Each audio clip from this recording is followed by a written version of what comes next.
ସୁଭଦ୍ରାରେ ଆବେଦନ କରିଥିବା 5 ଲକ୍ଷ ମହିଳାଙ୍କ ନମ୍ବର ଆଉ ଆକାଉଣ୍ଟ ଦେଖାଉଛି ମିସ୍ ମ୍ୟାଚ୍। ଗୋଟିଏ ନମ୍ବରଟ ଏକାକ ଆକାଉଣ୍ଟ ଲିଙ୍କ ହୋଇଥିବା ଦେଖିବାକୁ ମିଳିଛି, ଯେଉଁଥିପାଇଁ ସୁଭଦ୍ରା ଯୋଜନାରେ ସେମାନେ ସାମିଲ ହୋଇପାରୁନାହାନ୍ତି। ତେଣୁ ସିଙ୍ଗଲ ଆକାଉଣ୍ଟ ନମ୍ବର ଦେବାକୁ ଅପିଲ କରିଛନ୍ତି ଉପମୁଖ୍ୟମନ୍ତ୍ରୀ। ଅନ୍ୟପଟେ ବାଦ୍ ପଡ଼ିଥିବା 2,67,000 ଆବେଦନରୁ ନୋଡାଲ ଏଜେନ୍ସି ରିପୋର୍ଟ ଆଧାରରେ ଯୋଗ୍ୟ ହିତାଧିକାରୀ ବାଛିବାକୁ ଆଜି ବସିଛି ଗୁରୁତ୍ୱପୂର୍ଣ୍ଣ ବୈଠକ। ସୁଭଦ୍ରା ଆବେଦନ ବେଳେ ଆପଣ ଦେଇଥିବା ମୋବାଇଲ ନମ୍ବରରେ ଏକାକ ଆକାଉଣ୍ଟ ଲିଙ୍କ ଅଛି କି? ଗୋଟିଏ ମୋବାଇଲ ନମ୍ବରରେ ଅଧିକ ଆକାଉଣ୍ଟ ଲିଙ୍କ ଥିଲେ ଦେଖାଉଛି ମିସ୍ ମ୍ୟାଚ୍। ସେଥିପାଇଁ ବାଦ୍ ପଡ଼ିପାରେ ଆପଣଙ୍କ ଆବେଦନ। ପ୍ରାୟ 5 ଲକ୍ଷ ଆବେଦନକାରୀଙ୍କର ରହିଛି ଏଭଳି ସମସ୍ୟା। ତା ଭିତରେ ଆପଣଙ୍କ ଆବେଦନ ନାହିଁ ତ? ଥିଲେ ଶୀଘ୍ର ଯାଞ୍ଚ କରନ୍ତୁ ଏବଂ ସିଙ୍ଗଲ ଆକାଉଣ୍ଟ ଦିଅନ୍ତୁ। ଦେଲେ ମିଳିବ ସୁଭଦ୍ରା ଟଙ୍କା।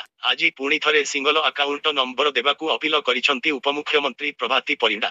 ଅନ୍ୟପଟେ ବାଦ୍ ପଡ଼ିଥିବା 2,67,000 ଆବେଦନକୁ ବିଚାର ପାଇଁ ବି ଆଜି ବସିଛି ଗୁରୁତ୍ୱପୂର୍ଣ୍ଣ ବୈଠକ। ଏହି ଆବେଦନଗୁଡ଼ିକୁ ଯାଞ୍ଚ ପାଇଁ ବିଡିଓମାନଙ୍କୁ ଦିଆଯାଇଥିଲା ନୋଡାଲ ଏଜେନ୍ସି ଦାୟିତ୍ୱ। କାହାର ଅଧିକ ଜମି ବାରୁ କଟିଥିଲା ତ କେଉଁଠି ଅଙ୍ଗନବାଡି ଏବଂ ଅନ୍ୟ ସହାୟିକା ଚାକିରିକୁ ସରକାରୀ ଚାକିରି ଦର୍ଶାଇ ବାଦ୍ ଦିଆଯାଇଥିଲା। ନୋଡାଲ ଏଜେନ୍ସି ଦେଇଥିବା ରିପୋର୍ଟ ଆଧାରରେ ବାଦ୍ ପଡ଼ିଥିବା ଆବେଦନରୁ ଯୋଗ୍ୟ ବାଛି ସାମିଲ କରାଯିବ। ବଡ଼ କଥା ହେଉଛି ବାଦ୍ ପଡ଼ିଥିବା ବା ସମସ୍ତ ଅଙ୍ଗନବାଡି କର୍ମୀଙ୍କୁ ଏହି ପର୍ଯ୍ୟାୟରେ ସାମିଲ କରାଯିବ। ସମସ୍ତଙ୍କର ଆବେଦନ ଯାଞ୍ଚ କରି ତାଙ୍କ ନାଁ ଚଢ଼ାଇ ସାରିଛି। ଏପଟେ ଆବେଦନକାରୀଙ୍କ ସଂଖ୍ୟା ମଧ୍ୟ ବଢ଼ାଇବାରେ ଲାଗିଛି। ଏବେ ସୁଦ୍ଧା 1,16,000 ଆବେଦନ ଆସିଲାଣି।